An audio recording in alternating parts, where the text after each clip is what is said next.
number 6 of the House of Commons Standing Committee on Fisheries and Oceans. Pursuant to Standing Order 1082 and the motion adopted by the committee on Monday, October 19th, 2020, the committee is resuming its study of the implementation of Mi'kmaq treaty rights to support a moderate livelihood. Today's meeting is taking place in a hybrid format pursuant to the House Order of September 23rd, 2020. The proceedings will be made available via the House of Commons website. So you are aware, the webcast will always show the person speaking rather than the entirety of the committee. To ensure an orderly meeting, I would like to outline a few rules to follow. Members and witnesses may speak in the official language of their choice. Interpretation services are available for this meeting. You have the choice at the bottom of your screen of either Floor, English, or French. For members participating in person, proceed as you usually would when the whole committee is meeting in person in a committee room. Keep in mind the directives from the Board of Internal Economy regarding masking and health protocols. Before speaking, please wait until I recognize you by name. If you are on the video conference, please click on the microphone icon to unmute yourself. Those in the room, your microphone will be controlled as normal by the Proceedings and Verification Officer. A reminder that all comments by members and witnesses should be addressed through the chair. When you're not speaking, your mic should be on mute. Can't say that often enough. With regard to a speaking list, the committee clerk and I will do the best we can to maintain consolidated order of speaking for all members, whether they are participating virtually or in person. I would now, of course, like to welcome our witnesses today. We have Naomi Metallic, Chancellor's Chair in Aboriginal Law and Policy and Assistant Professor, Schulich School of Law, Dalhousie University. We have Professor Dr. Roden, Associate Professor and Canada Research Chair in Sustainable Northern Development, Université Laval.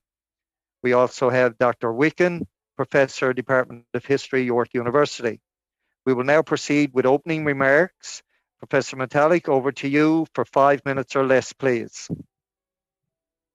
Thank you very much. So yes, my name is Naomi Metallic, and I am a Mi'kmaq woman from the Listuguj Mi'kmaq First Nation. I am also a lawyer and a law professor. I clerked at the Supreme Court of Canada with the Honorable Justice Michelle Bastarache. I have practiced in the area of Aboriginal law, and as a full-time law professor since 2016, I have taught constitutional law and Aboriginal law, particularly Section 35 and the Supreme Court of Canada cases on those. I also have some knowledge of circumstances in the Atlantic region and the various communities. I've done also work on a case involving social assistance and have been part of research projects that have looked at high unemployment and social assistance dependency and some of the causes around that. So I know some of the issues also around needs in the communities in the Atlantic provinces. But my submissions are primarily intended to clarify the law regarding Canada's obligations regarding a moderate livelihood fishery. The term regulate gets used a lot. And yes, the Supreme Court of Canada said in both Marshall I and II that Canada has the right to regulate treaty rights. But what I am offering and what the materials that I submitted in advance attempt to do is to show that regulate does not mean that Canada may legislate and limit the treaty right in whatever way it sees fit. There is far more to it than that.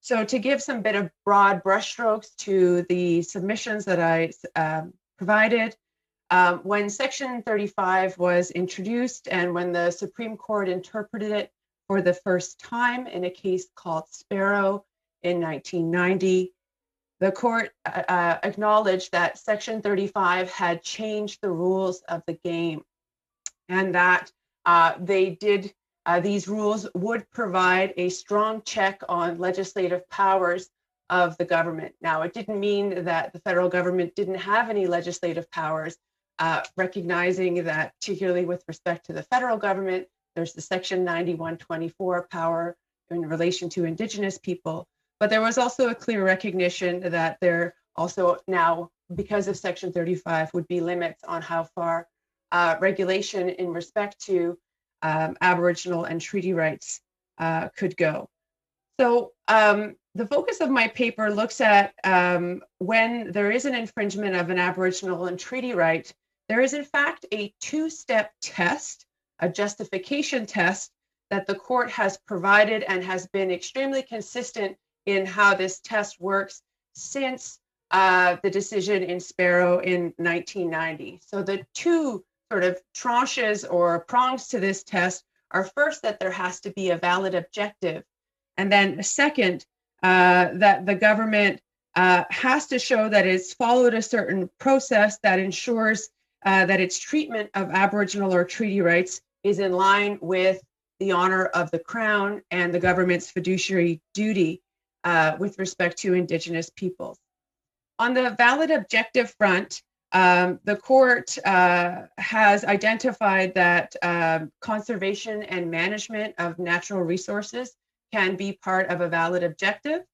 And in fact, in the commercial context, in a case called Gladstone, the court also noted that there can be additional objectives, such as addressing economic and regional fairness within an industry, as well as historic reliance and participation of non-Indigenous groups in an industry.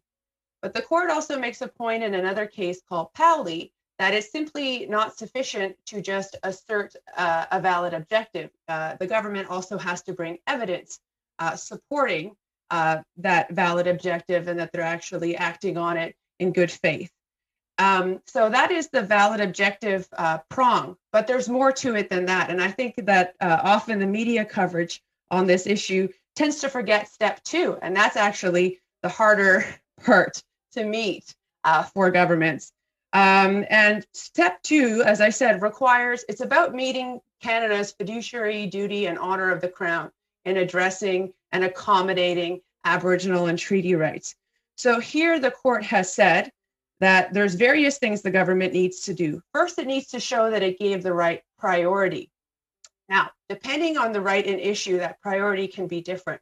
When we're talking about food, social, and ceremonial rights, after conservation, the court has said this has to be an exclusive priority before the interest of other users of the fishery. Now, in a commercial context, in Gladstone and in both Marshall decisions, the court said in the commercial context, it's not exclusive priority, but nonetheless still has to be priority given to the Aboriginal right. So thank you, Ms. Metallic. Your time has gone over. We do have a copy of your speaking notes that will be circulated to all committee members, but hopefully anything you didn't get out will come out in line of questioning. Thank you. So we'll go now to Professor Rodin for 5 minutes or less, please.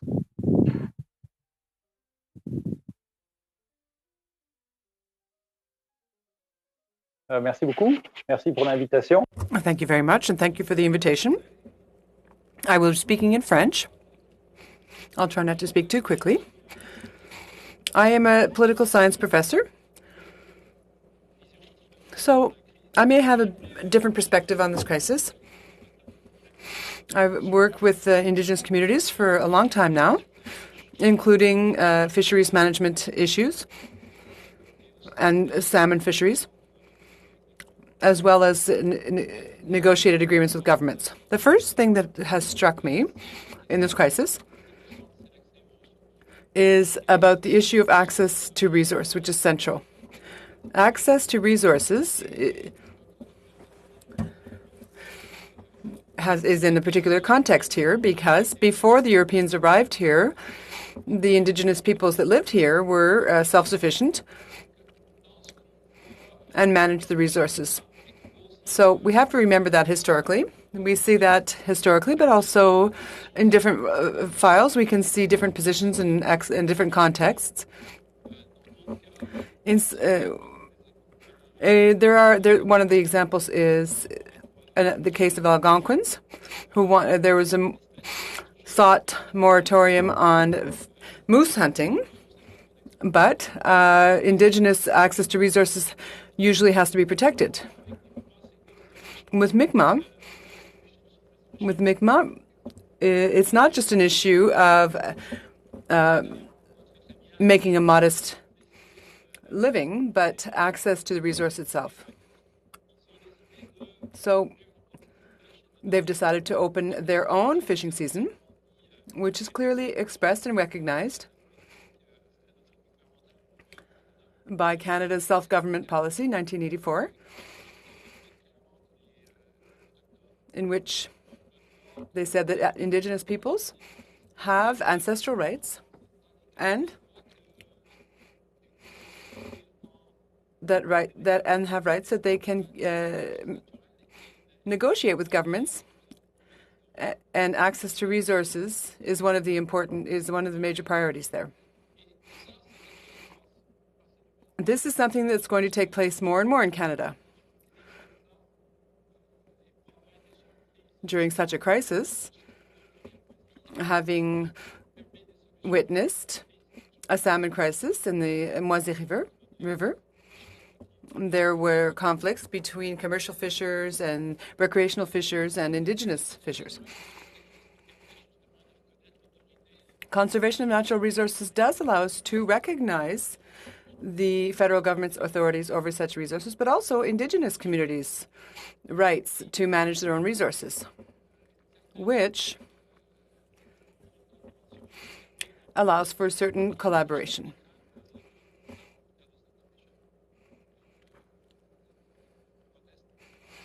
Some fishers are protesting this notion, saying that it's an illegal type of fishery, but it's not. Actually, it comes directly from the Indigenous people's ancestral rights and to access to the resources, which were not extinguished here, unlike in the United States, which is how one should view this issue.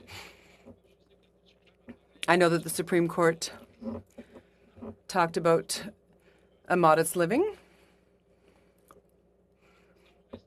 which seems restrictive for a community because Indigenous peoples, like everyone else in Canada, have the right to become wealthier.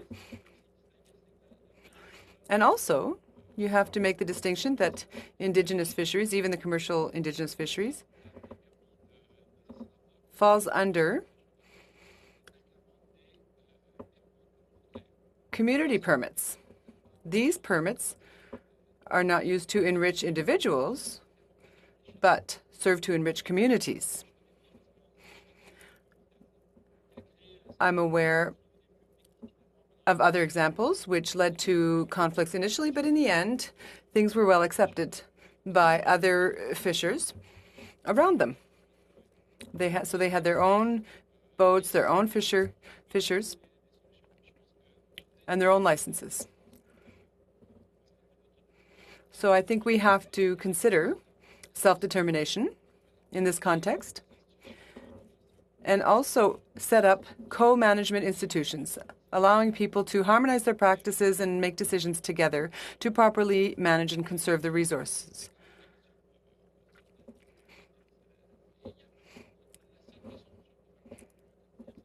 The only way the government can intervene is to work together on conservation with them.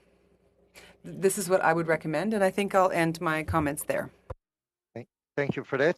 Now we'll go to Professor Wicken for 5 minutes or less, please. Mr. Chair, I'm an historian at York University in Toronto, the city you might love to hate. Unfortunately, I'm also a fan of the Toronto Maple Leafs. I am also an expert witness. I've testified for First Nations, the Government of Canada, and the Attorney General of New Brunswick. I testified in the Marshall case. It is reasonable to say that non-Indigenous fishers may be upset with how the Marshall decision has affected them. They have a large capital investment in the industry. They have worked hard. They want to maintain their communities for their children and their grandchildren. And many families date back to the 17th century, such as the d'Entremonts. It is also reasonable to say that the First Nations have the same purpose. They want to maintain their communities for their children and their grandchildren.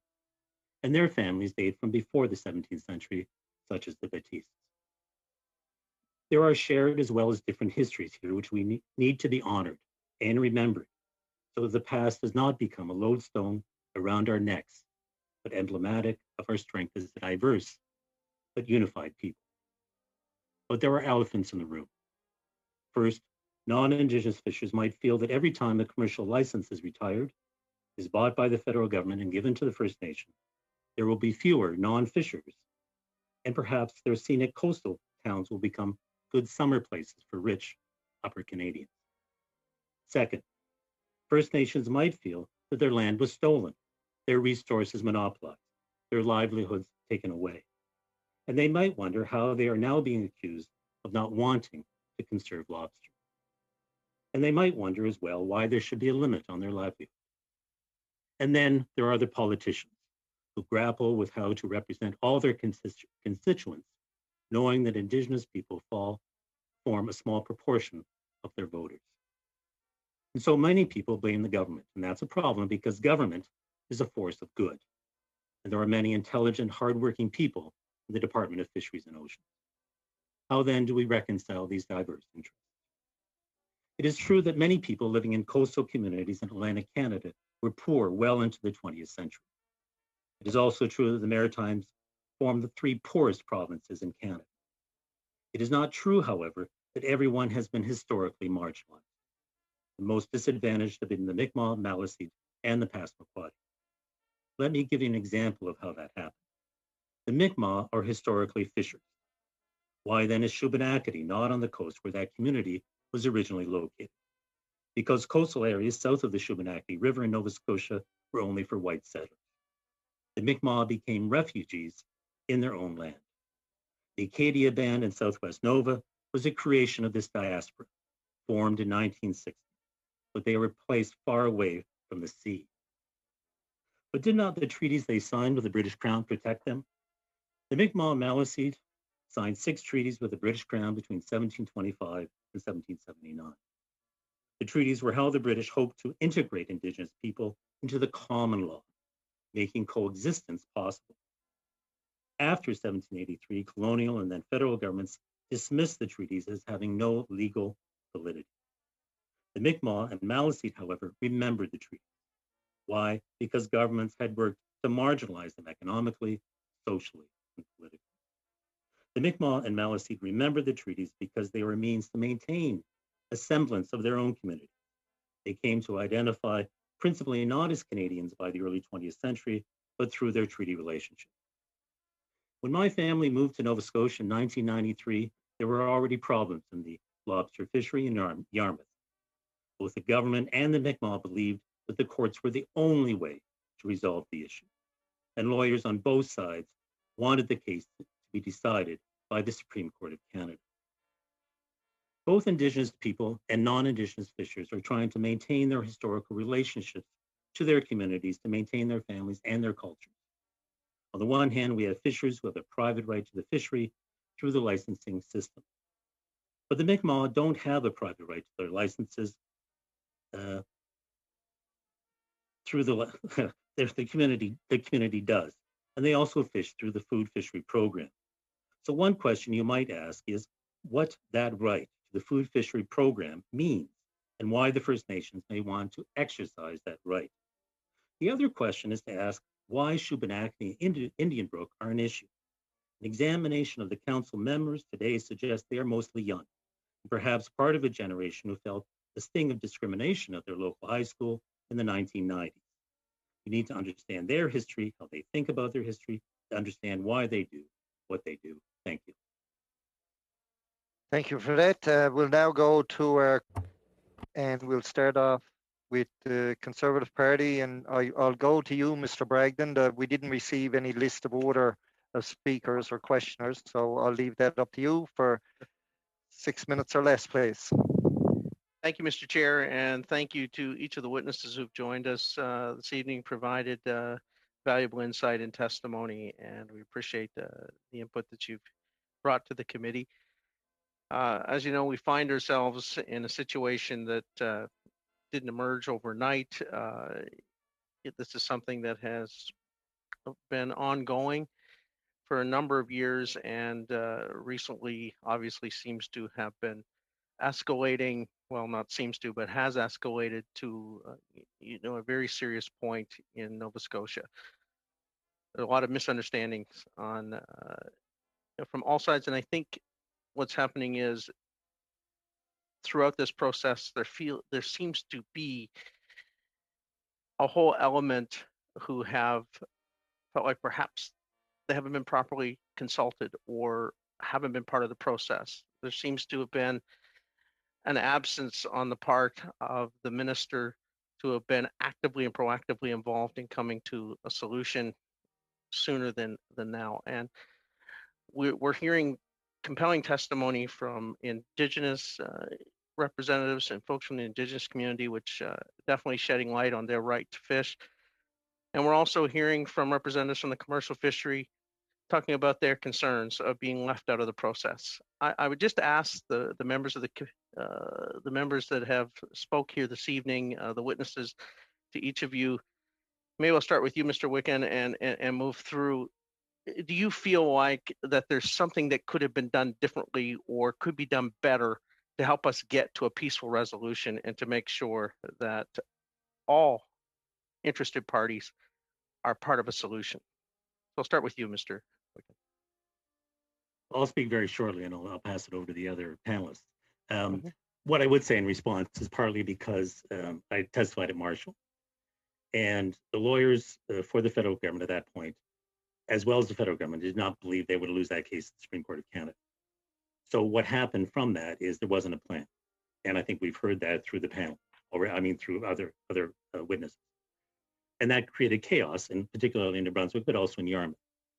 And that, I think, provided the bad context, or not a good context, for the public to view what was going on, as well as the fishers, the non-Indigenous fishers. And that's not fair, right? That's really not fair in terms of both Mi'kmaq people as well as the non-Indigenous fishers. But I'll pass it over to the other panel. Okay. Ms. Patalik, Mr. Radel. Je peux y aller. I'll go ahead. I think well, when I was talking about co-management earlier, often when you bring all the stakeholders together, it allows us to avoid such conflicts. Of course, these negotiations have a strong symbolic power, and the negotiations have to take place between the federal government and the First Nation. What the federal government is doing elsewhere in the country is that they name people involved in managing that particular resource. Some fishers, for example, could be named, whether indigenous or not, could be named to co-manage the resource, and allows people to speak to each other. Perhaps resolve some of the issues that you mentioned. You talked about the Moisey River. Various representatives did speak to each other, and various stakeholders were able to manage, to negotiate the management and co-management of the salmon fisheries, which is a model that could perhaps be used here to ensure the social peace while respecting the Mi'kmaq's ancestral rights, and also still allow other commercial fishers to earn a good livelihood themselves. Thank you, Mr. Roden. Ms. Metallic, would you like to answer that? I'm not sure what we got left for time, but we'd love to hear from you on this as well. Okay, sure. Before you start, Ms. Metallic, if you could get the microphone as close to your mouth as possible, because the interpreters were having a problem, please. Okay. Yes. So I think key messaging going forward is really important, and that's where I feel there's been, where things could have been improved in terms of what's happened before. These are complex issues, but sort of letting, I think some strong voices from the government explaining that these are constitutional rights that have to be balanced, and instead of perhaps, letting a narrative unfold in the media that allows people to question whether Indigenous people have the right to a moderate livelihood. or letting people think that perhaps they're violating the rule of law by exercising such rights. I think the better messaging is that, you know, these rights exist. They're complex, but the law gives us tools, various tools, to be able to make sure that everyone's rights, you know, and the rights and interests are recognized and accorded. So I think some key messaging would be really important in moving forward on this. Thank you, Mr. Bragdon. We'll now go to Mr. Batiste for 6 minutes or less, please. And again, I will ask the questioners to, if you want a particular witness to answer, please identify him so as we're not left in dead air type thing. Thank you. Yes, my question is going to be for Ms. Metallic, but before I do that, I really want to recognize William Wicken for his books on Mi'kmaq history and all that he's shared over the years. And my only regret is that we've only got to hear you for 5 minutes, where I know you could give an hour-long lecture on this, and it would have been absolutely amazing and for the betterment of this whole committee. With that said, I want to talk a little bit, Ms. Metallic, about the law. And you mentioned the honor of the crown. We've heard some witness testimony that say, well, the Mi'kmaq have gotten all of these licenses from the Marshall Response Initiative. Do you believe that the honor of the crown would be met, in your personal opinion, by the Marshall Response Initiative, and to say that the minister could regulate the fisheries as is under those licenses? Thank you. As set out in our paper, we conclude that the Marshall Response Initiative would not meet the requirements of the test set out by the Supreme Court of Canada. In particular, the second branch that I didn't get to spend as much time as I wanted, but just to say it requires the government giving a priority to the right, consulting with the Indigenous group, but also recognizing that Indigenous groups have a right to manage their rights as well, and reflecting that in how priority is given. My assessment of the Marshall Response Initiative, well, first of all, it would be problematic for the government to say this meets the Marshall decision when the negotiators who negotiated the agreement were very clear in negotiating those agreements that they were not about meeting a moderate livelihood right. So to make those representations and then 20 years later resile from them, it does not seem to be in keeping with the honor of the crown.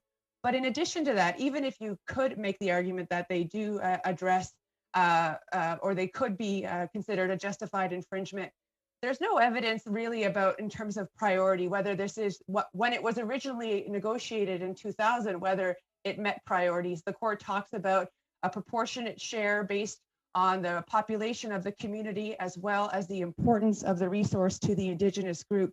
So there is that issue that that it may not have met priority, but in 20 years since, there has not been any addition or amendment to those. So we know that they certainly don't meet the current needs of the community in terms of population and need. So that would be another thing that would detract from the current Marshall Response Initiatives from meeting that. There has to be more. I believe that, licenses and questions about seasons are things that have to be worked out through an honest negotiation and discussion. And going to Monsieur Rodin's point from earlier about, the right to self-government, that's implied also from Marshall II. Marshall II talks about these rights being exercised with communal authority, and that implies a right to govern and manage. And the government has to be respectful of that. Yes, they also have the right to manage. But so this idea of co-management, I think Mr. Rodin is right on with respect to that. And it's part of working this out. All right, thank you for that. My other question, I've heard a lot of testimony that we can't have a separate Mi'kmaq fishery outside of the Fisheries Act. But I'm confused about that, because within our Fisheries Act, in 2019, 2.3, it says, this act is to be construed as upholding the rights of Indigenous people recognized and affirmed by Section 35 of the Constitution Act 1982, and not abrogating or derogating from them. Do you think that within our Fisheries Act, it is recognizing the legal plurality of the Mi'kmaq to govern their own fisheries as part of this? Yes, I mean, I think that provision is great because it's a recognition to the minister that they have to be aware of Section 35 rights. But that's the state of the law anyway. The minister does have to exercise their discretion, jurisdiction, and so does Parliament in keeping with recognized Section 35 rights. But it is possible. The Supreme Court provided several guidelines that we can look to, and they also talk about how it will depend on particularly what sort of species we might be speaking about in terms of what are the things and how Canada can regulate. But there's no sort of hard and fast rules that have been supplied by the courts. They're more flexible and require more thoughtfulness, more analysis in terms of what are the demands, what are the competing demands, but also trying to give some priority to Section 35 rights. Which could involve a right that is potentially outside of a closed fishery. But again, it requires discussion, analysis, and speaking together, which there hasn't been enough of. Thank you. Bill Wicken, my question is for you. Can you tell me what happened in 1928 to the Mi'kmaq rights, and was that ever overturned?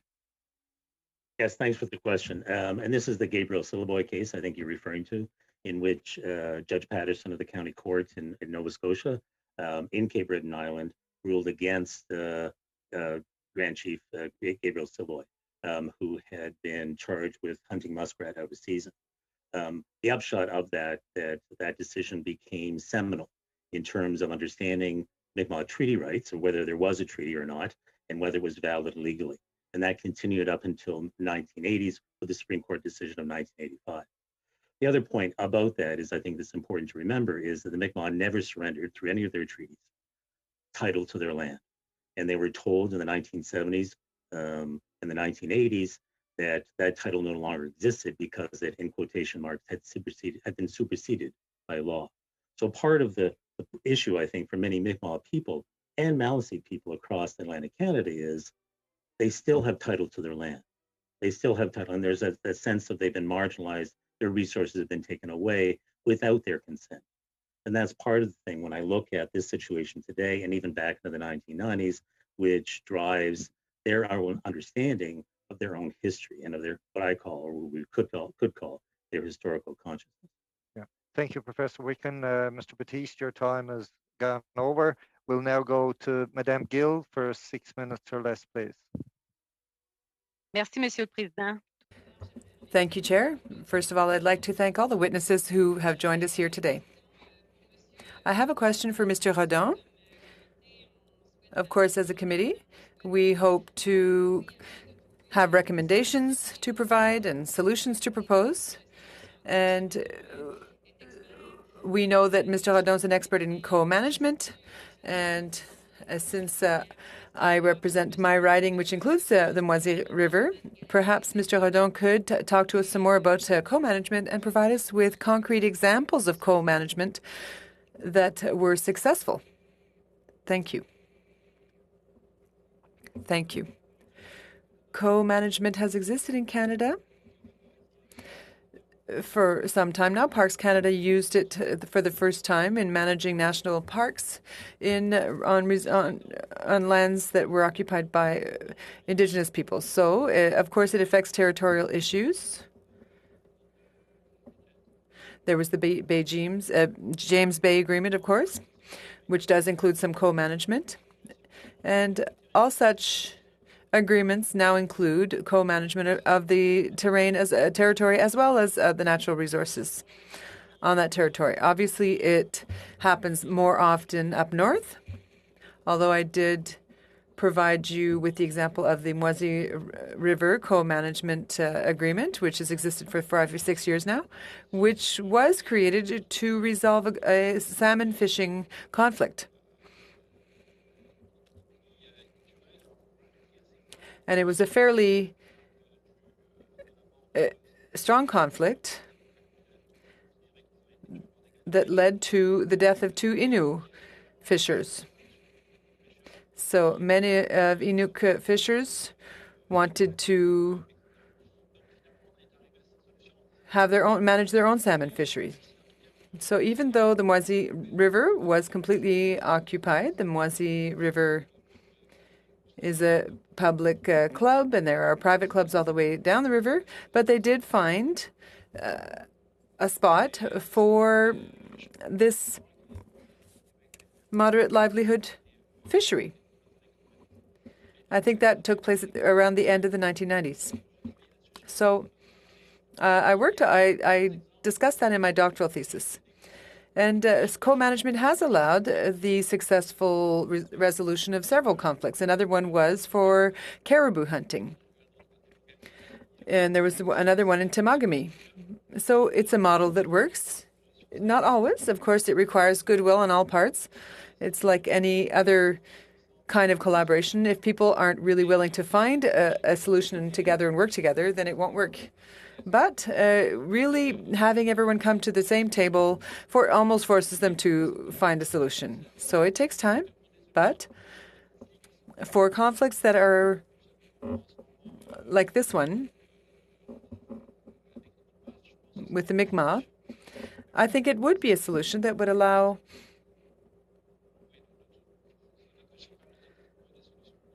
co-management would provide solutions to that conflict. But it does require a great deal of consultation. Fisheries and Oceans has all kinds of consultative bodies where they talk to commercial fishers and other stakeholders in various groups. But these are recommendations that are then made to the Department of Fisheries and Oceans, DFO.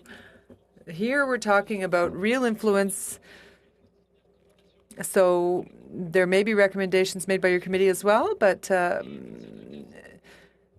they must lead to real decisions. But in the end, of course, the Canadian government will be deciding on how these resources will be shared.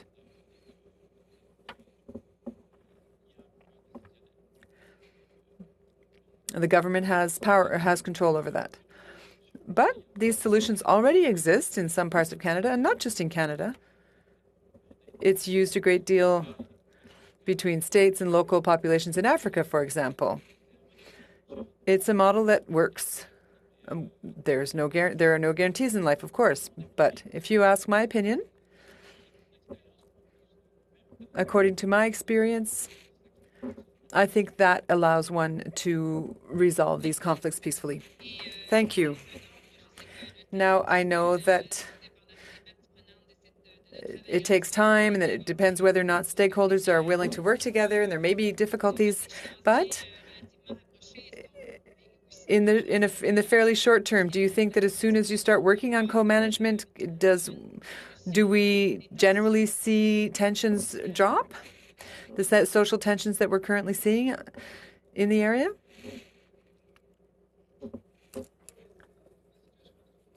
The situation is always a bit. It works if all the parties are around the table. If any party is excluded from the conversation, then of course that's problematic. So commercial fishers have to be at the table too. There will be no solution without them. And of course the Department of Fisheries and Oceans has to be at the table too. Now, after that, it's like for all of these committees, all these parliamentary committees, there's a certain synergy that develops over time. But what we see is that when there are external issues, that may put pressure and cause problems and be problematic for the good functioning of co-management. Up in Nunavut, for example, the federal government came in and imposed its own quotas, and in that case, the co-management did not go well at all. The communities have to come up with their own consensuses. Time has more than expired. We'll now go to Mr. Jans for 6 minutes or less, please. Thank you, Mr. Chair, and I want to thank all of the witnesses for their important testimony. Chancellor Metallic, I know you weren't finished in your opening statement, so I'm going to try to give you some time to finish that. But I want to thank you for talking about Marshall, Gladstone, Sparrow, Howsett, and all as a court case that's important to where I live. I'm in New Chalmette territory, and their right to catch and sell fish, and it's particularly around wild Pacific salmon. Can you talk about do you feel the government has had a mandate to not just accommodate the rights of these Indigenous fishers and these communities, but do you believe that they have had a mandate to implement these court decisions?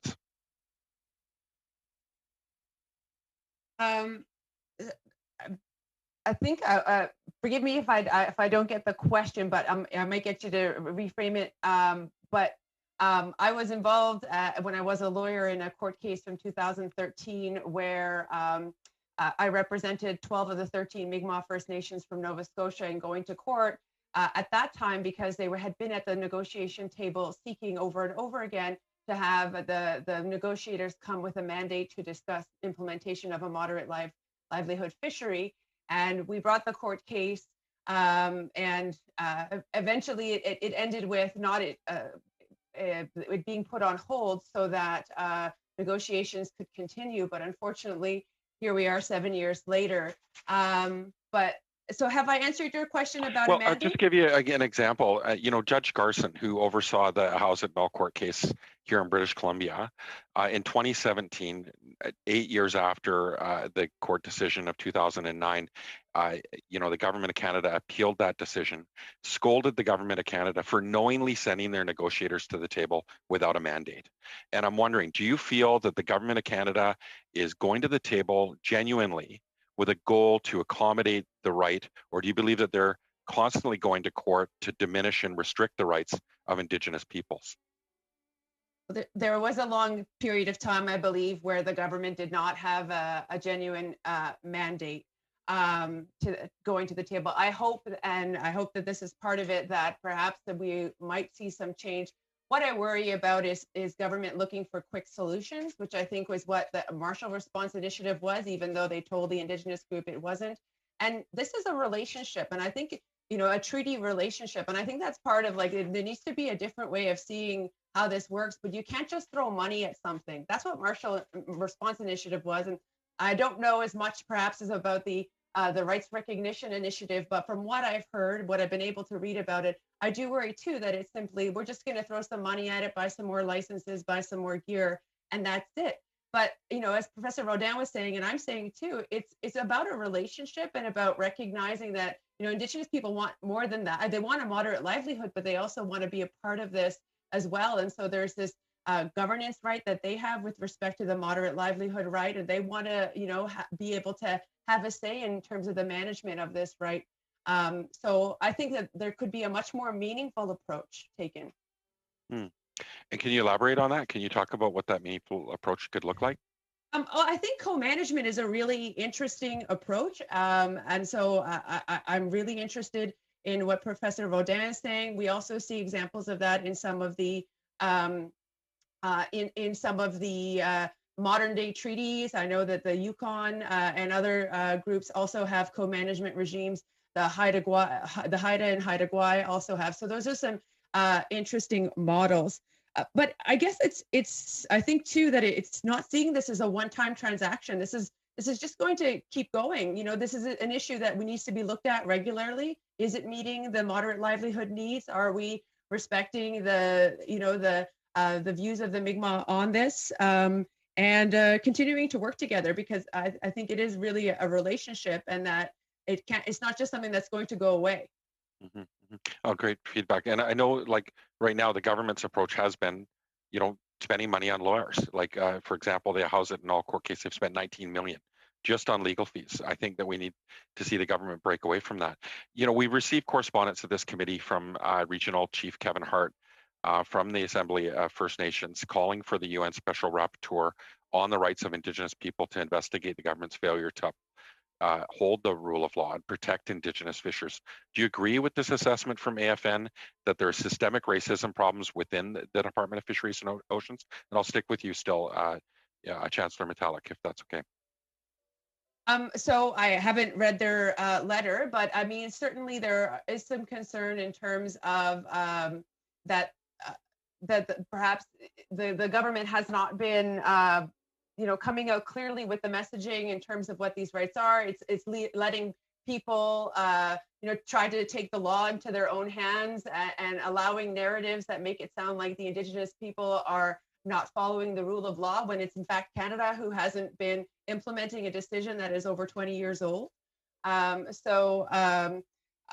do think that there are, legitimate concerns in that, and the role of the RCMP in this as well is questionable. Okay. How much time do I have, Mr. Chair? 10 seconds, so I don't think you'll right. get a question in that I'll length of come back. time. Okay. Thanks. Thank you, Mr. Johns. We'll now go to Mr. Williamson for 5 minutes or less, please. Thank you very much, Mr. Chair. I think this is a really interesting discussion. I think our witnesses have all been very, very good in presenting different perspectives. My belief, though, is that we're kind of in a state where we're debating Marshall and other First Nation treaty rights. And while I would, for example, I think Professor Metallic has a very good understanding of both the rights and the obligations and the need to work together and consult. Professeur Rodon, je pense aussi que toi tu mets l'accent surtout sur. Professor Rodon, I think you also are placing emphasis on First Nations. I think you may be mistaken a bit when you say that the Canada's Supreme Court was overly restrictive towards Marshall, whereas it's Marshall that we're discussing here when it comes to fishing in the fisheries in the Atlantic provinces. Well, you're offering a pretty straight up view of the decisions to date, and as Professor Metallic has said, the problem is that there's no one taking the lead on the dialogue and speaking to resolve this. And that, I think, is the real problem. It's the inaction of the federal government. Professor Metallic just said it was Canada. Again, that responsibility is the federal government, in particular the federal minister. And so we have a federal minister who has been hiding from traditional fishers on the East Coast. She has been hiding from First Nation communities, and now she's hiding from this committee. And Mr. Chair, I'm going to table a motion that the clerk is receiving right now in both official languages. It reads the following, and I'll read it in both languages. And of course, and it states that the committee requests the Minister of Fisheries and Oceans to appear for no fewer than 2 hours as a witness for the committee's current study titled Implementation of Mi'kmaq Treaty Fishing Rights to Support a Moderate Livelihood. That the committee suspend future meetings of its current study until the Minister of Fisheries and Oceans appears as requested with the department officials requested.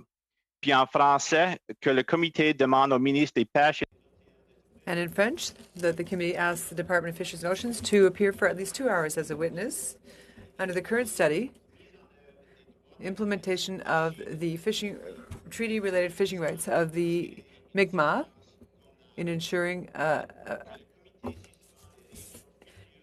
moderate livelihood, that the committee suspend its study until the Department of Fisheries and Oceans appear as requested with the officials requested by the committee. To this committee, so we can hear from the Minister of Fisheries, her officials, to begin to get some answers from the Government of Canada on this important topic, and so the minister's hiding will finally end. Okay, we've heard the motion. Mr. Calkins, you had your hand up.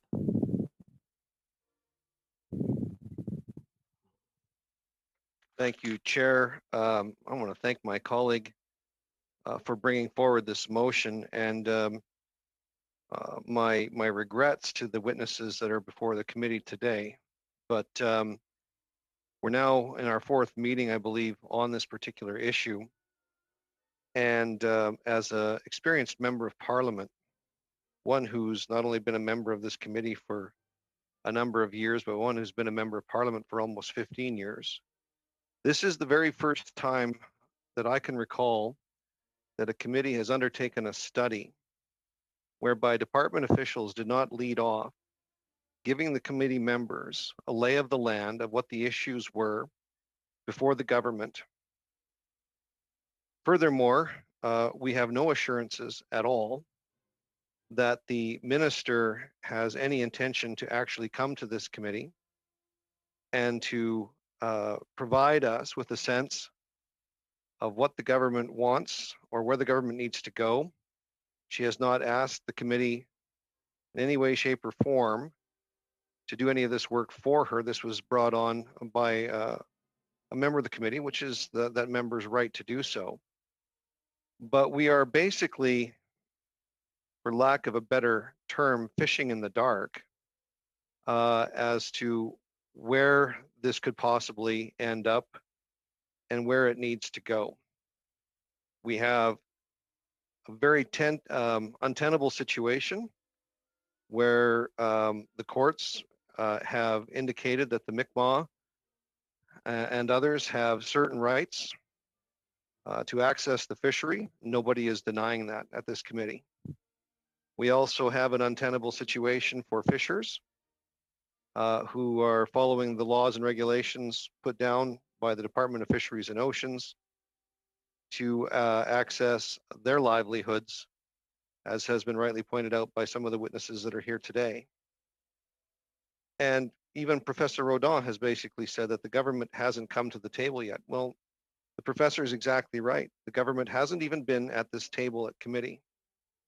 And for those who are watching these committee proceedings right now, I don't recall a committee ever starting a motion or a study without first consulting with department officials to get that lay of the groundwork first, especially on motions or studies that are non-controversial, even studies that are just there to provide the basis of information and understanding about better governance, usually start with the department officials. Here we have a potentially explosive situation on the ground and on the water off of our eastern coast, and this committee hasn't been given the benefit of the doubt, and it's not a slight against the clerk or the chair, but I think the motion that we're bringing forward right now as conservatives at this committee, we would like very much to actually have the department officials to come in with the minister and let us know exactly what's happened so that we can ask the right questions of the witnesses, so that we get a sense of what the debate is going on at government tables. I know that they can't disclose all information, but I feel like this committee is basically just foundering right now in this study. And it's not because we don't have good witnesses, and it's not because we're not asking good questions, but we're actually not able to direct the committee's actions in a way that will provide useful feedback for the government. And that's the committee's primary responsibility here, is to provide useful recommendations and feedback on behalf of all Canadians so that we can actually have a sense of what questions to ask and what responses would be beneficial.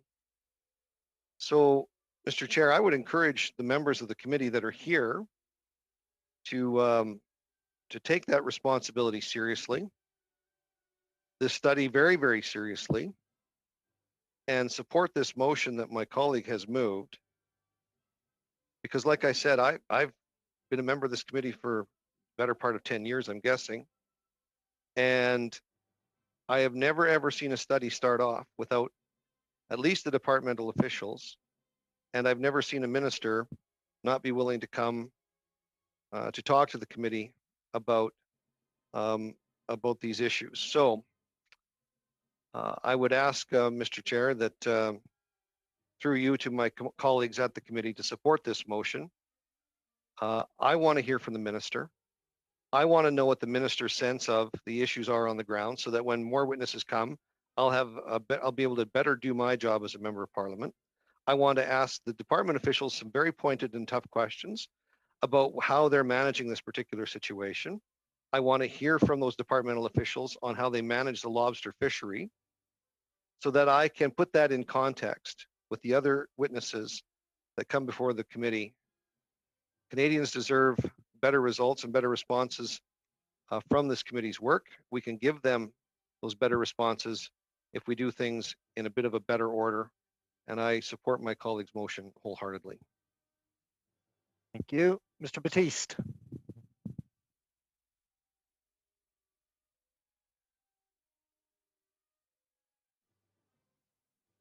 Not hearing you, Mr. Batiste.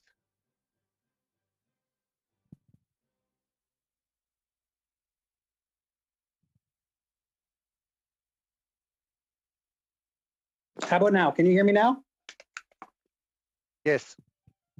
So when we started this discussion, I put it forward as a motion, and it was the Conservative Party and the Bloc Québécois who expanded it to say we needed to include Indigenous knowledge holders.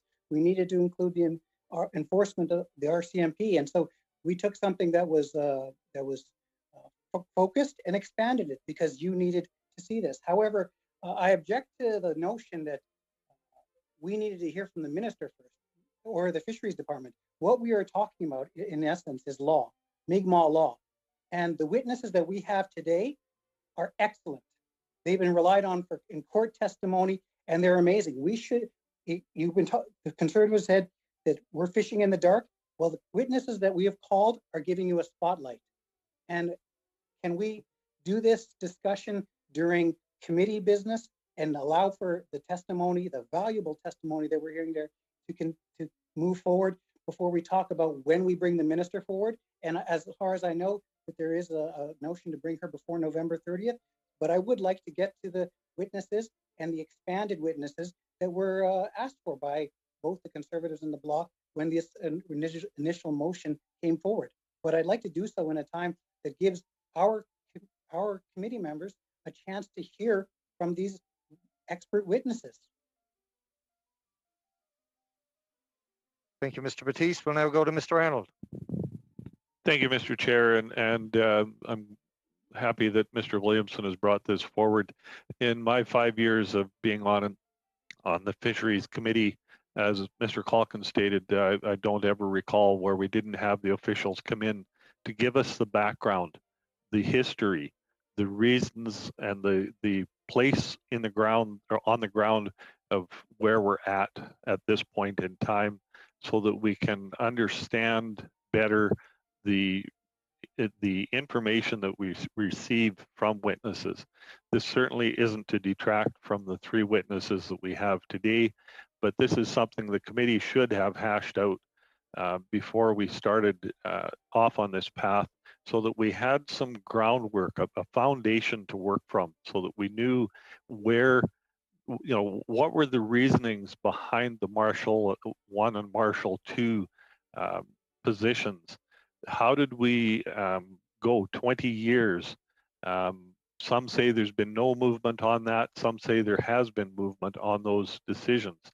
But without knowing what the department has done, without knowing, hearing from the minister what's taking place at the current time, there's no way, I don't believe, that we can move forward as this committee to make reasonable recommendations to try and resolve this issue as quickly as possible, so that everyone can get back to doing what they really want to do. And I fully support that we need to hear from the department, from the officials, and from the minister, so that we can better understand where we need to move from at this point. Without that, there's so much that's up in the air. We've agreed that this is, it's an urgent and emerging study, but who has the responsibility to define what a moderate livelihood is? Is that the government's responsibility? Is that the Mi'kmaq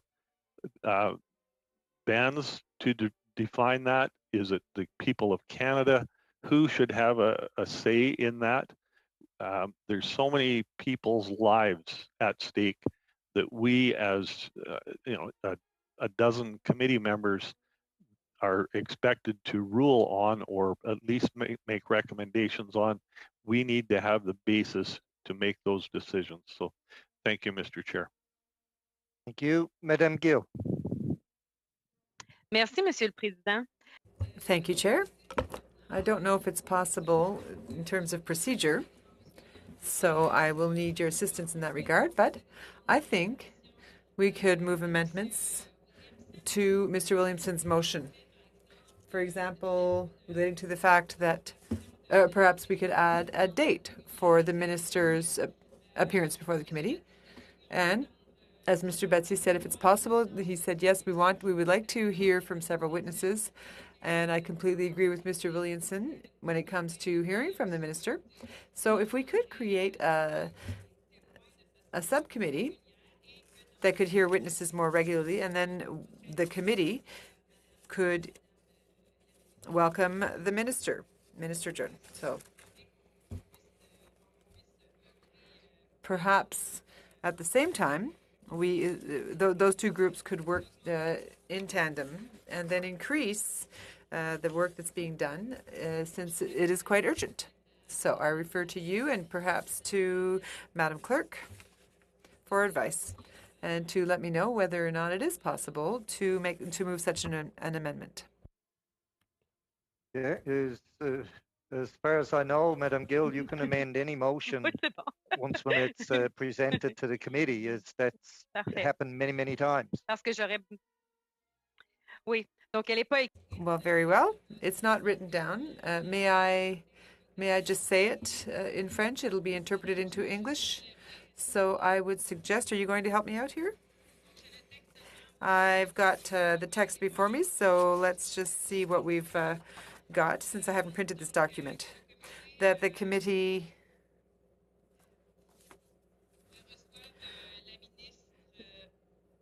invite the minister to appear before November 13th, and that in the meantime, a subcommittee could be created, made up, established, be composed of 5 members, including the chair and 1 member from each recognized party, and that the objective of this subcommittee be to finalize the aforementioned study as or the study currently underway. Period. Sorry. So I'm just writing it as I'm saying it. Thank you, Madam Gill. I will go to the clerk for clarification, and if we can, as a subcommittee, do order witnesses or have witnesses appear.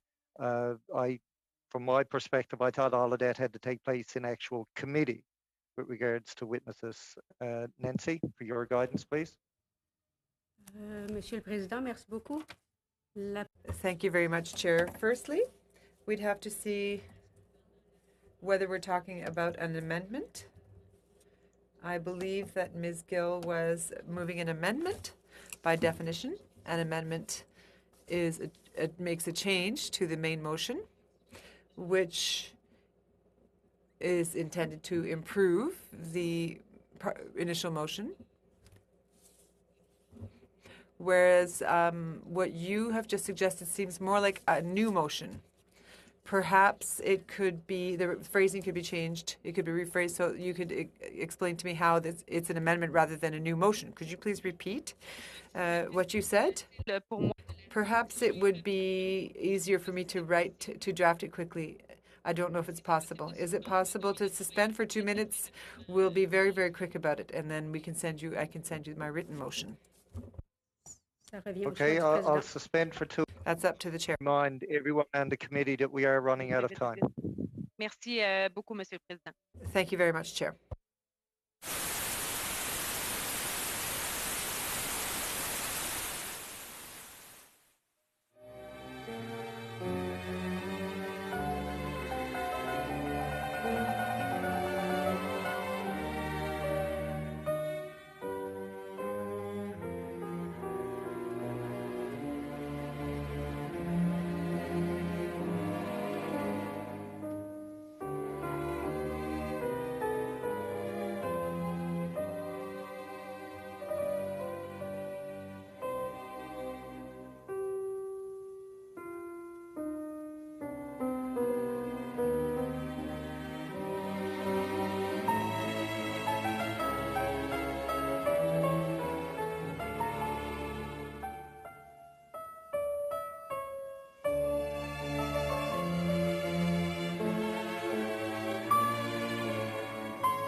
I think everybody should be after receiving this now from Madam Gill, from the clerk. Point of actually. order, Mr. Chair. Point of order. Yes, Mr. Bragdon. Thank you, Mr. Chair. Just a quick clarification regarding time frame and what we got left here for time or remaining for time. Remaining for time in the scheduled committee meeting is 10 minutes. Okay, thank you, Mr. Chair. You're welcome. Now, everybody has received a copy of the amendment by Madame Gill. Okay, I see some people shaking heads. Perhaps I can read it out. Okay, the amendment from Madame Gill now reads that the minister appear before committee before November 13th, 2020. Moved by Madame Gill. So do we have any discussion on the amendment, Mr. Morrissey? Thank you, Chair. As a committee member, I'm a bit frustrated this evening where we've had witnesses, expert witness ready to appear before the committee. And for once, this committee put the people that were impacted first, First Nations community and commercial fishers. We've been hearing from them because they're impacted. Quite frankly, we can have officials from the department in before this committee anytime this committee chooses, including the minister. And to be spending all this time in this, excuse the pun, but it's a bit of a red herring from the Conservative opposition, be spending all this time about when we're going to bring in official from the department or the minister. Quite frankly, the testimony we've been getting allows me as a committee member to be better informed when the officials from that department appear before this committee. This has gone on for 20 years, and this jostling back and forth and this let's pretend with the officials, this committee will have the officials when it chooses to, by majority. And to be spending this time when we could have been, we had expert witnesses in here before us. And, you know, I just, it's a bit of a filibuster coming from the Conservatives when we could have been hearing from witnesses and pretending that, yes, we've started different studies, hearing from ministers and officials, not them all. There's no precedent in it. Quite frankly, we made the right decision by proceeding with bringing the people that were impacted, the most important people, to present to this committee that have not been heard. First Nations community and commercial fishers. Then we can hear from the officials and the minister. And I find this as a bit of a filibuster, as we're wasting up our time here when we had expert witnesses ready to give compelling evidence on the record that would allow me as a committee member to be better informed when we finally get these officials. I'm really disappointed. Okay, now I'll remind members we're still speaking to the amendment by Madame Gill. Mr. Beach, you waived. Yes, Mr. Chair. Go ahead. I just want to say that the minister is always happy to come to Fisheries and Oceans, and everyone had a wonderful opportunity to submit their witness lists in due course, which can include the department and include the minister. The minister also has an outstanding request to visit this committee prior to the end of the month. If the committee sees fit to move that request up, I'm sure the minister would be more than happy to attend. The motion put forward by the Conservatives, however, to suspend this very important study, I have to imagine is going to be incredibly disappointing to everyone in Eastern Canada that is hoping that this good work goes forward. I just can't comprehend where the Conservative Party is coming from with wanting to suspend. But that being said, I just wanted to be clear that the minister will be happy to come to Fisheries and Oceans and give testimony. Thank you, Mr. Beach. Madame Gill, you want to speak to that? You put up your hand. Merci, Monsieur le Président. Tout d'abord. Thank you, Chair. First of all, for the joke, I'd like to say that in politics, something that's difficult to do is managing our frustrations. There's a great deal of frustration, so let's just leave those aside. I think from the very beginning, we've been told how urgent everything is. Now we'd like to know what was implemented by the government. That is the point of this motion. So, over the last 5 years, and that doesn't really prevent us from working harder and hearing from witnesses. One doesn't prevent the other. That was the idea, and we could table another motion asking the committee to sit next week, for example, to meet twice next week. One doesn't prevent the other. The idea of inviting the minister to appear, Mr. Beach says she's more than happy to do so. In that case, why don't we hear from her this Thursday? I believe we are already slated to meet this Thursday, so we don't even have to wait till later in November. We can do it as soon as possible without needing to suspend our study, and we can continue to hear from witnesses that we really need to hear from. Thank you very much, Chair. Thank you, Madame Gill. Mr. Bragdon, you had your hand up. I don't know if that was to speak to the amendment or the original motion. Well, as a matter of fact, you can speak to both. In regards to the amendment, you can only Mr. speak Chair. to the amendment right now. Okay, in regards to the amendment, I think having the timeline set and it being firm to have the minister appear as quickly as possible is very relevant to the work of this committee. In fact, we've heard from numerous witnesses so far, and they have confirmed directly that the minister's absence on this has been a big significant factor as to the reason why we're in the situation that we're in right now, along with several others, but that does not mitigate from the fact that we need to hear from the minister right away. This is an emergency. We've had an emergency debate in Parliament. This committee needs to hear from the minister sooner rather than later. So I think very much the quicker we can have the minister appear before this committee, the better. Thank you, Mr. Bragdon. Mr. Calkins, you had your hand up. I don't know if that was to speak to the amendment. It's to speak to the amendment, Chair. Thank you so much. Thank you. In an effort to be efficient, if I may just ask our colleague, Madame Gill, where in the original motion is she placing the wording of her amendment so that I can have a clear picture of, I know what the words are that she wants to add to the motion. I just don't know where in the motion she adds them, or is it just an independent sentence that is part of the motion? And if it is just an independent sentence that's part of the motion, then I want just some clarification from her that if the minister is unable to come by that date, if she would agree that the motion's interpretation would be that this committee suspend this study until the minister actually does come.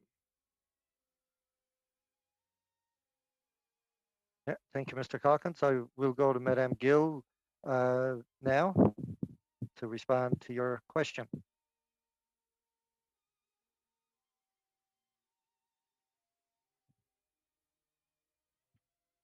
J'insérais l'amendement. I would insert the amendment right after the first paragraph.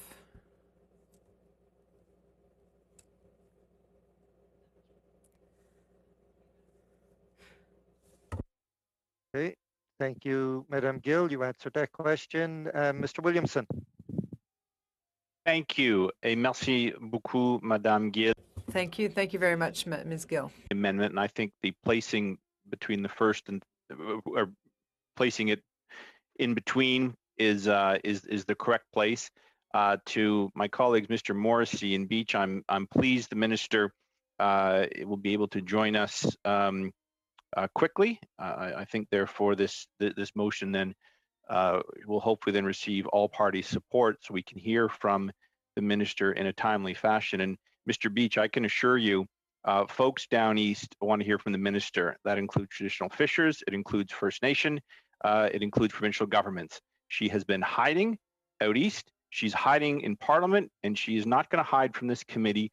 We need to hear from the minister to set the parameters of the debate so we can begin to have some direction and some focus for us to study here. Thank you, Mr. Chair. Thank you, Mr. Williamson. I'll now go to Mr. Johns. Thank you. First, I think I do support the minister coming, and I do support the department coming, but I don't think that needs to happen before next Friday. And I absolutely don't agree that we should be suspending the study in the meantime. I think that if we set a date such as November 20th, when we come back after break week, because next week, many of us are going to be committed to being in our ridings, standing with our veterans, honoring our veterans and people in our communities like we should be. And secondly, this study isn't meant to replace the nation-to-nation dialogue that's supposed to be happening right now. And I'm hoping that's what the minister is doing, is meeting with the nation, having that important dialogue like she should be, because this committee is looking at the Marshall decision and the implementation of it. But this is not to replace the important work that that minister is supposed to be doing with that nation. So I don't think that we're going to change how that discussion's going, and that should not be our job. In fact, if anything, if that's what people think on this committee, then we're undermining the process that's happening, that's the proper process, and that is the minister having a nation-to-nation dialogue.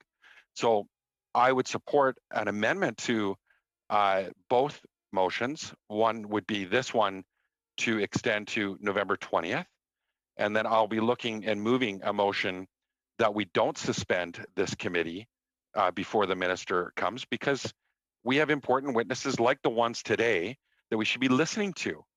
But instead, this motion was tabled in the middle of their testimony, which was totally disrespectful, I think, and to everybody that's listening to this whole study. So, Mr. Johns, are you moving a sub-amendment? I'm asking Madam Gill if she will amend her date to November 20th, so that we can give the department and the minister an opportunity to come testify before this committee.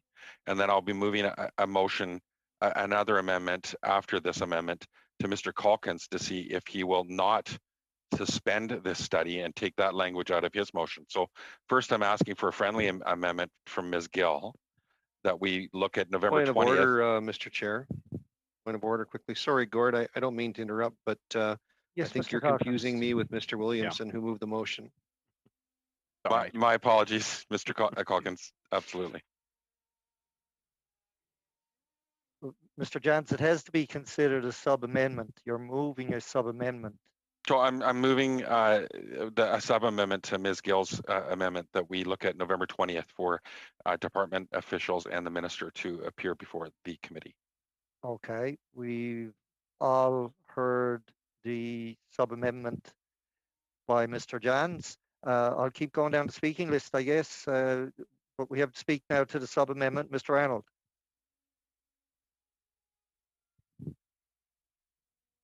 You're on mute. You're on mute. Thank you, Mr. Chair. More of a point of order. I'd just like to confirm that we're able to continue the meeting. I believe we're at our time, but I would like to be able to continue past our scheduled time to continue this debate. I don't think we're allowed to adjourn the meeting until we actually deal with the amendments. So now I'll go to Mr. Williamson. Are you speaking to the sub-amendment? No, I put my hand down. I'm going to listen first and then talk later. Imagine that. Thanks. Madame Gill. Oui, monsieur. Yes, thank you, Chair.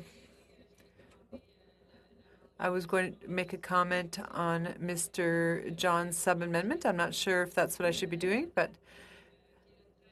the date of November 13th, well, look, we've been told how urgent all of this is, and we're also talking about respecting witnesses, but how about respecting reality? Not only of the Mi'kmaq, not only the Mi'kmaq, but the Mi'kmaq, but also the whole population of Nova Scotia. We need to find solutions quickly. So, since next week is a break week, we shouldn't be able to and we should wait till November 20th. I completely disagree with that. So, I maintain that it must be November 13th. Thank you, Mr. Chair. Thank you, Madam Gill. So, hearing nothing else, we'll go to a vote on Mr. John's sub-amendment first. So Nancy, if you would, please.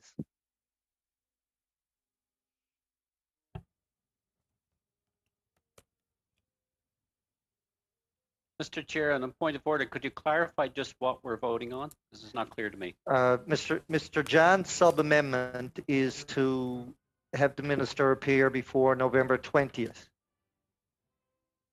So Nancy, when you're ready. Thank you, Mr. Chair. So indeed, as you said, it is the sub-amendment from Mr. Johns that the minister be invited, but no later than November 20th and not 13th, as in the amendment from Ms. Gill. The amendment from Mr. Johns, Mr. Baptiste.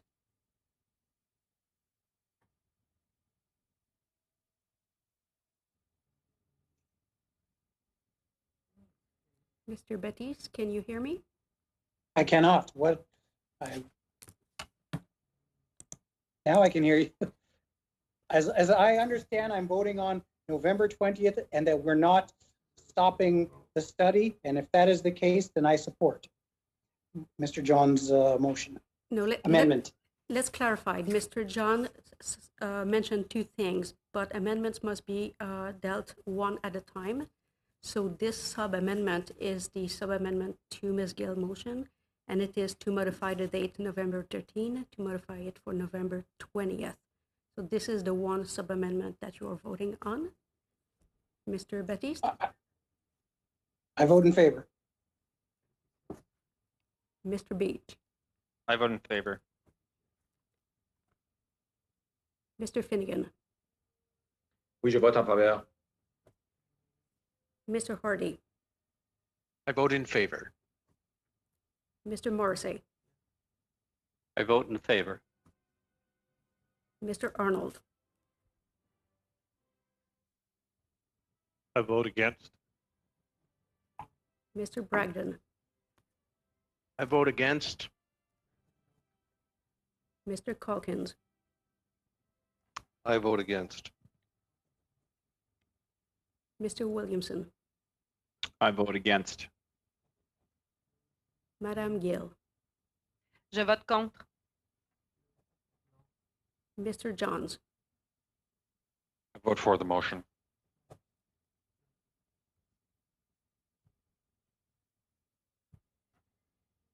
Yeas, oui, 6, 6.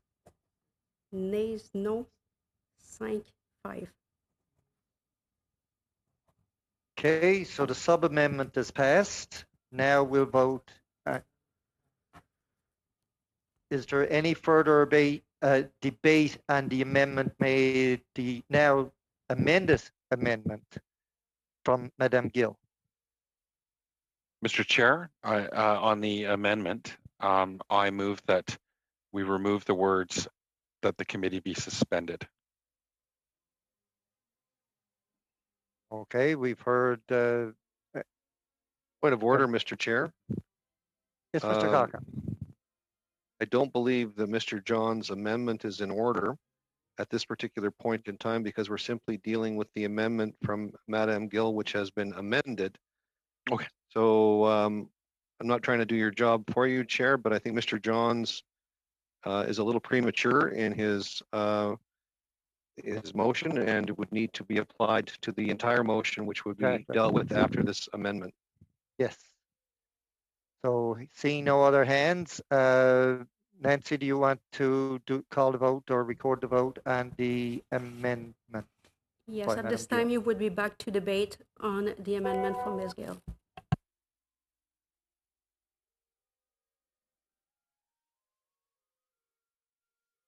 Point of order, Mr. Chair. Yes, Mr. Beach. Could we just, for the clarification of everyone on the committee, have the entire amendment that we're voting on right now be read? Nancy, can you read exactly what we're voting on right now as the amendment to the original motion?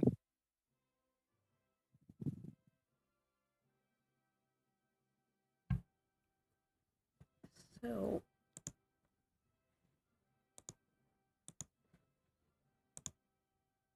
Nancy? alors, oui, j'arrive. Yes, so the text of the motion that would be amended would be that the minister appear, that the committee requests the Minister of Fisheries and Oceans to appear for no fewer than 2 hours as a witness for the committee's current study titled Implementation of Mi'kmaq Treaty Fishing Rights to Support a Moderate Livelihood, no later than November 20th.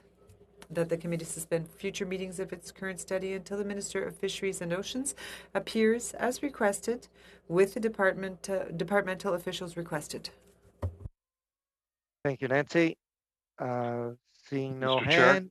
Yes, Mr. Johns. Then I would like to move an amendment to that motion, if I can, that we strike out the second part of the motion that the committee suspend future meetings of the current study until the fisheries and the Minister of Fisheries and Oceans appears as requested with the department officials.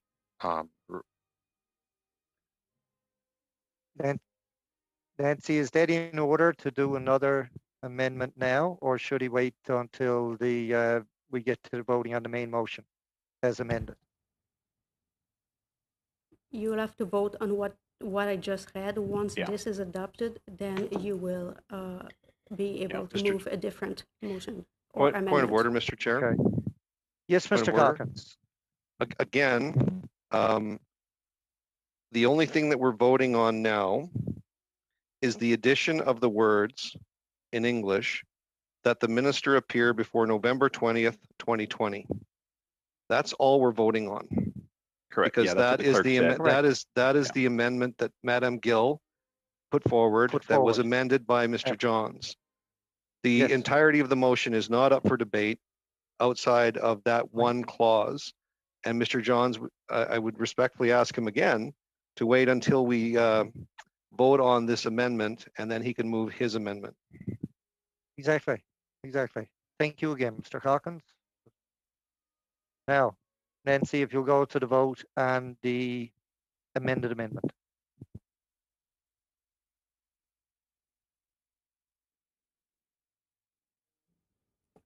Mr. Baptiste. Mr. Baptiste, can you hear me? I can't hear, but I vote in favor. Thank you. Can everybody else hear me? Is there a problem with my microphone?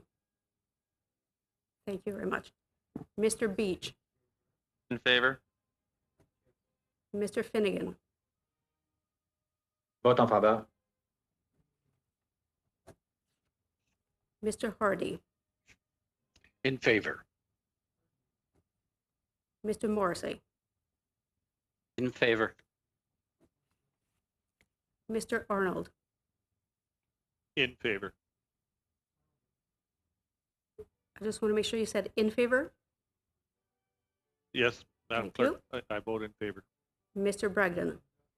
In favor. Mr. Calkins. In favor. Mr. Williamson. In favor. Je vote oui. Madame Gill. Oui. Mr. Johns. In favor.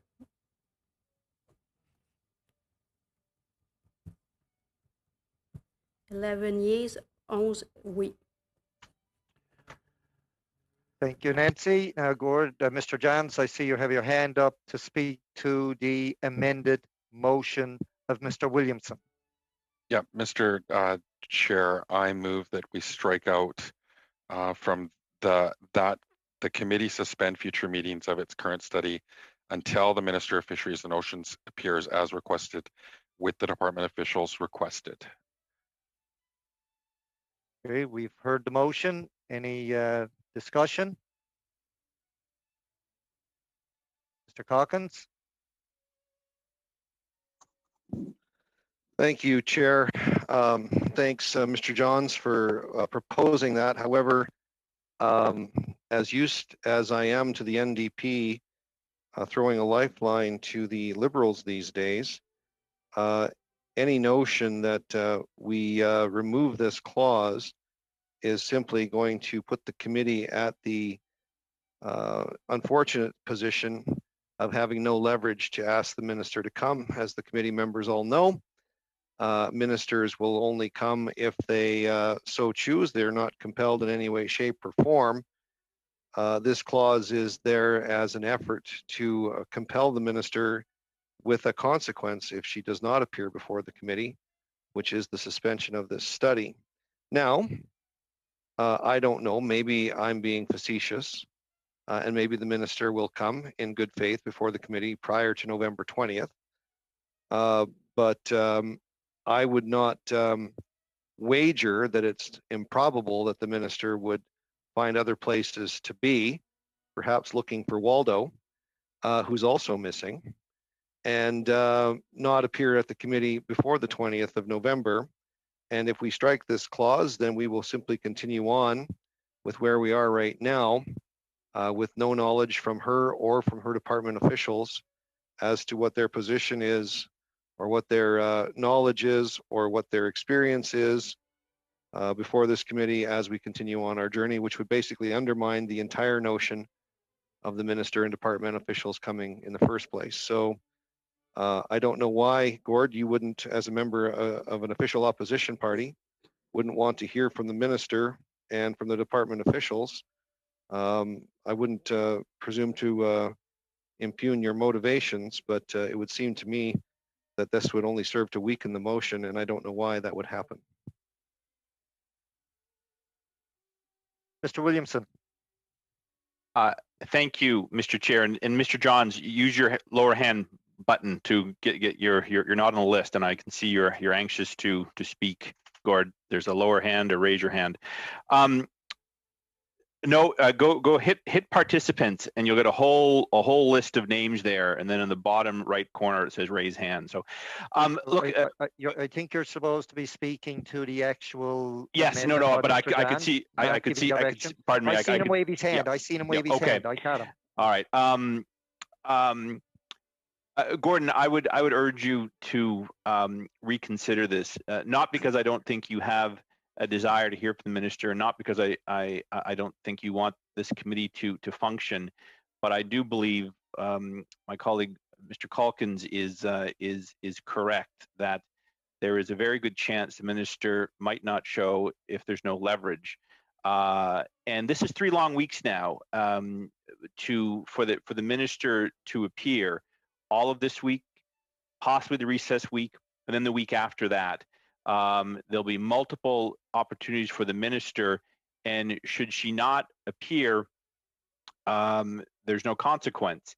Except I can tell you what one consequence will be. I'll be back to the next meeting with another motion, and unfortunately that will again disrupt our witnesses, because I, like most people in Atlantic Canada, want to hear from Minister Jordan, and she has been not doing her job. She has appointed a special envoy to continue dialogue with First Nations and to begin discussions with traditional fishers, but she herself has been invisible out east. She's been invisible in Parliament, and now she's invisible for this committee. So 3 weeks is a long time, and I hope you'll consider that we do need leverage. And I ask you with all sincerity and goodwill that you'll consider keeping the leverage we have in this motion. Thank you. Mr. Johns, you had your hand waving.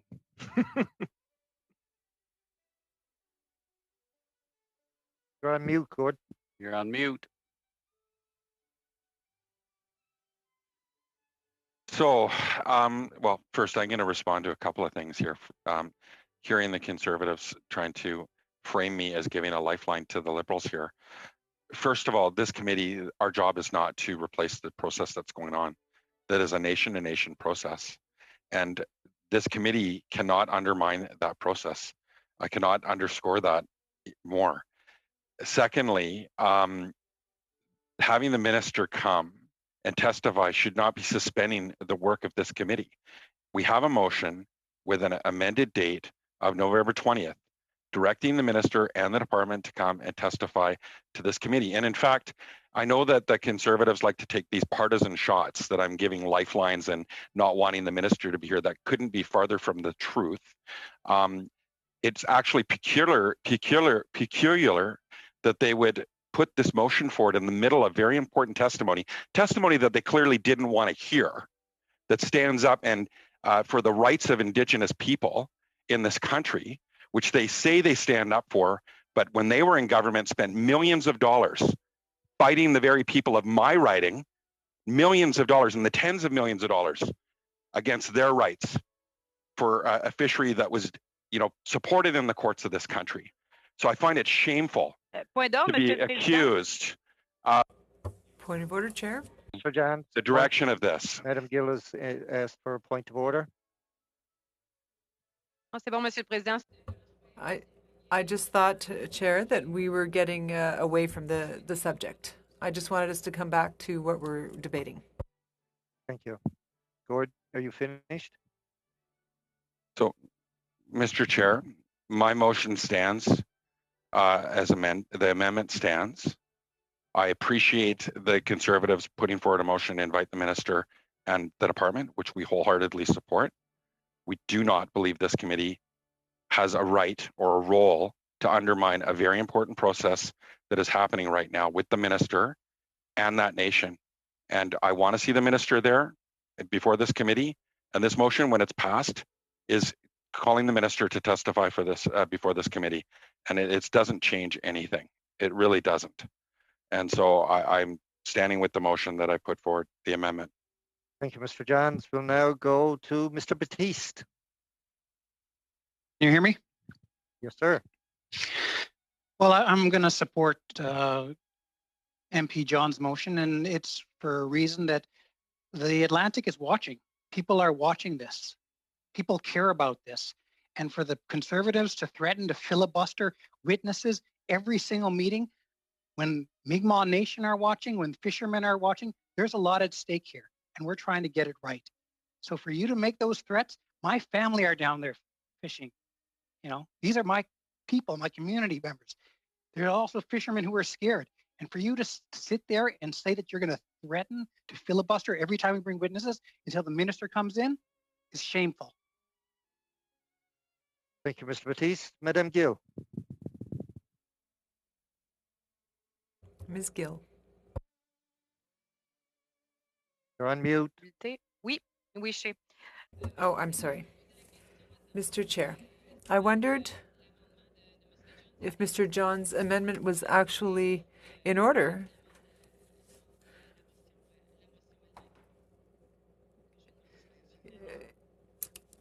It is in order. We'll go now to Mr. Beach. Mr. Speaker, I just want to reiterate, despite the accusations from our Conservative friends, I can assure the committee members, and this is my second go around on the Fisheries and Oceans Committee, and we've been fortunate enough to avoid some of this political hackery in the past, having done work together on a number of great motions. In fact, traditionally, this is one of the most productive committees of Parliament in terms of addressing issues right across the country. So I just want to give you the members of this committee the assurance that you do not require leverage. The minister is happy to appear. She is seized with this issue, and be happy to support Gord's amendment. And I share his frustration that the wonderful testimony that was happening today was obstructed by the Conservatives, and I'm hoping that that will not happen in the future, because this is an important study, important not just to Atlantic Canada, but important to all of Canada. But this leverage is simply unnecessary. So I would emphasize that members of the committee to support Gord's amendment. Mr. Bragdon. Thank you, Mr. Chair. And again, to my colleagues on the other side, all of us want to get to a solution here. Everyone wants to move towards finding a solution. But we have heard repeatedly, from going way back at the beginning of this certain elevation of the crisis that has been happening for a long time, but obviously augmenting this fall and even prior to this fall, repeatedly raised questions in the House, wanting answers and clarifications. Then there was an emergency debate, and now we have a special study. And yet, some of the most key players and people with the ability to make decisions and help get to a resolution are not appearing before this committee that was set up to do this study based on an emergency situation that's happening. And then to be accused of somehow we're stalling and just don't want to get ahead with the good work of the committee. I think it's a priority of any committee to make sure that the key decision makers are at that committee table to help provide answers and clarity around some of the situations that we're facing. And the witnesses that we've heard from so far, yes, wonderful and good witnesses, and this does nothing to take away from those witnesses at all. And we'll be glad to hear more input from the witnesses at any time. But here's the issue. The issue is right now we need to have the minister come before this committee right away. If it is an emergency and it has seized the government and the government is seized with this issue, the minister should be seized with getting to this committee and providing clarity. Thank you. Thank you, Mr. Bragdon. Mr. Calkins. Well, thank you, Chair. I'm not going to belabor this too much longer, but again, if Mr. Johns' argument is that this committee ought not be interfering, well, we're not interfering. Our job as opposition members is to hold the government to account. At least some opposition members' job is to hold government to account. Some opposition members, it seems, is to hold the government up. And yes, it's a nation-to-nation discussion, but that's the way a democracy works, is we hold that government to account. And by taking away this notion from the motion, like I said, undermines that compelling argument for the minister to appear. If Mr. Beach, and I'll take him at his word, suggests that the minister is available, I suppose he could probably get her on the phone right now and put her in the committee room as we speak, but that would be an unreasonable thing to request. Thursday was not unreasonable, but now we've moved it until the 20th after the break week with no assurances for certain that the minister will find her way here. And just in good faith, so that our witnesses understand, these things do happen from time to time, regardless of who the governing party is. I would be more than happy, Mr. Chair, if our three witnesses today, if we do run out of time, would be more than welcome to join in at a future committee meeting of the same business. I would welcome them to come back and at least be part of the question and answer portion of a future meeting. There is no reason to suggest that other than a little bit of their time, that they would not be welcome before this committee. And for any member to suggest that this is stalling testimony that we don't like to hear is pure balderdash. It's simply not true. We have three very knowledgeable witnesses before the committee today. But the one knowledgeable witness that we want to hear from, Mr. Chair, is the minister. So let's get on with that and get this done and make sure she comes to the committee. Hey, Mr. Williamson. You're on mute. Thank you very, very much. So, yeah, I don't want to belabor this, but just a response. I am not at all threatening to filibuster the meetings. I actually want to see these meetings continue. My point, Mr. Batiste, was that should the minister not show up, should the minister decide to turn her heels on us or to ignore this committee, then I shall come back with another motion calling her to appear after the deadline.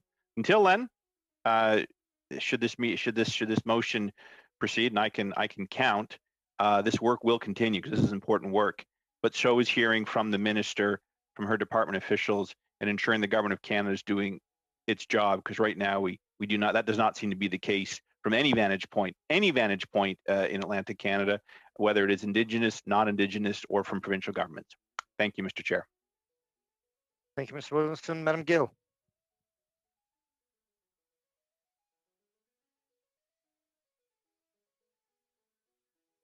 Évidemment, Monsieur le Président, j'avais pas. Thank you, Mr. Chair. Sorry, I couldn't hear you.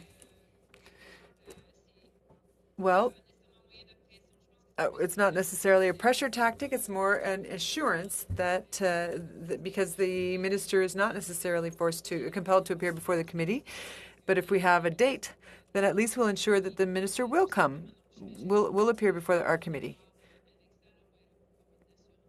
So I see it as an assurance rather than a pressure tactic. Thank you. Thank you, Madam Gill. I don't see Mr. Johns. So, Mr. Chair, we've now heard different perspectives on this.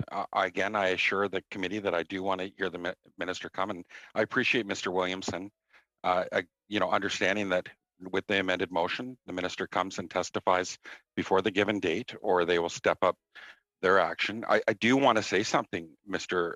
Chair, that the Conservatives might want to use next week to reach out to the people of Sibega-Nagadi, because they haven't even heard from the Conservatives yet, to date, despite the situation that they're in. Even though they asked the Prime Minister to get out there to sit down with them, they might want to try that themselves.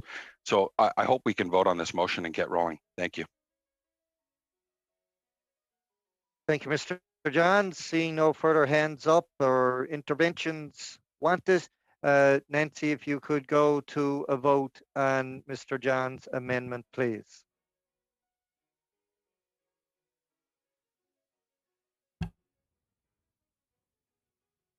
Thank you, Mr. Chair. And the vote is on the amendment from Mr. Johns to delete the second part, the second paragraph of the motion. Mr. Baptiste, I vote in favor. Mr. Beach, I vote in favor. Monsieur Finnegan, Oui, je vote en faveur. Mr. Hardy, In favor. Mr. Morrissey, In favor. Mr. Arnold, Madam Clerk, I vote opposed. Mr. Bragdon, I vote against the motion for the amendment. Sub-amendment. Mr. Calkins, Against the amendment. Mr. Williamson,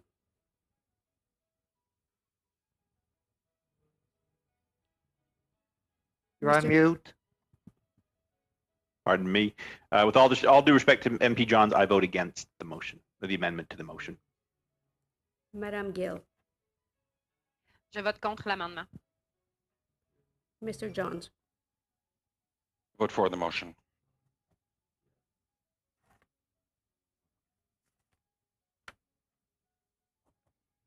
Yeas, oui, 6,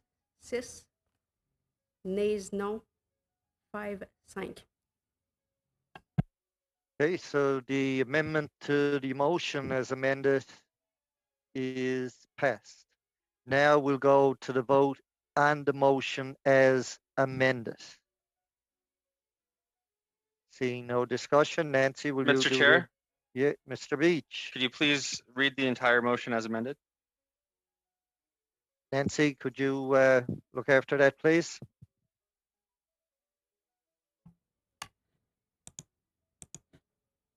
You're on mute, Nancy. Que le comité demande That the committee requests the Minister of Fisheries and Oceans to appear for no fewer than 2 hours as a witness for the committee's current study titled Implementation of Mi'kmaq Treaty Fishing Rights to Support a Moderate Livelihood. That the committee no later than November 20th, 2020. That the committee suspend future meetings of its current study until the Minister of Fisheries and Oceans appears as requested with the departmental officials requested. Just in Nancy? point d'ordre. A point of order? Nancy, one second, please. The amendment that Mr. Johns put forward and was voted on just now is to remove the part that says that the committee will suspend until the minister appears. So I believe that You're correct. is stricken Excuse me. from I it. went from the PDF that I could not modify myself. Sorry about that. So I will read again. If you would.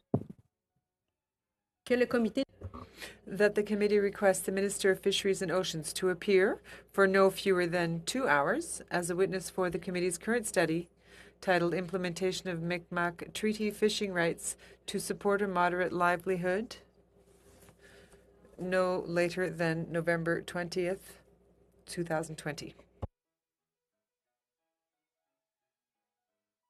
Okay, we've heard the motion as amended. Nancy, will you do the call for the votes, please? Mr. Baptiste, I vote in favor. Mr. Beach, I vote in favor. Monsieur Finnegan, Je vote en faveur. Mr. Hardy, I vote in favor. Mr. Morrissey, In favor. Mr. Arnold, Madam Clerk, I vote in favor. Mr. Bragdon, I vote in favor. Mr. Calkins, I guess we'll see if the minister comes. I'll vote in favor. Mr. Williamson, Hope over experience, I vote in favor. Madame Gill, Je vote pour. Mr. Johns, I vote in favor. Yeas oui 11-11, nays non 0. Mr. Chair, could we get clarification if we're going to have the witnesses back? I believe I heard from the Conservative opposition, they would like to have them back, so we should get clarification on that. If we can have the 3 witnesses back to conclude their questioning before the committee. Okay, what I would do, Mr. Morrissey, is I would ask the clerk to maybe get in touch with the witnesses tomorrow or the next day, whatever, to see if they are available to come back at another date. And in saying that, I will apologize to the 3 witnesses. It was again, another very informative contribution that they made while they were here. And I certainly would support them coming back, and I'm sure everybody around the table would.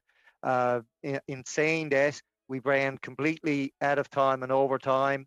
I have to adjourn right now. Another committee is waiting on the very room that we're using. So again, everybody, thank you for your participation tonight, and goodbye all.